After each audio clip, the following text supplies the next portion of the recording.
আপনার কিডনিতে এবং মূত্রথলিতে পাথর অপসারণ করার জন্য এই পাথরকুচির পাতার রস টানা 10 থেকে 15 দিন পান করার ফলেই আপনার কিডনি এবং মূত্রথলির পাথর গলে পেশাবের সাথে বেরিয়ে আসবে। এইটি সেই পাথরকুচির গাছ। এর কার্যকারী ক্ষমতার দিক বিবেচনা করেই আয়ুর্বেদিক শাস্ত্রে এর নামকরণ করা হয়েছে পাথরকুচি। পাথর ভেঙে ফেলানোর ক্ষমতা রাখে এই পাথরকুচি গাছ।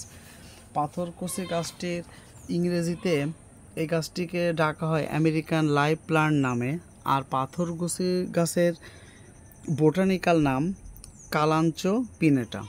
আপনার কিডনির পাথর এবং মূত্রথলির পাথর অপসারণের জন্য এখন আর অপারেশনের প্রয়োজন হবে না। এই পাথরকুচি গাছের পাতায় আপনার পাথর গলিয়ে পেশাবের সাথে বেরিয়ে দেবেন।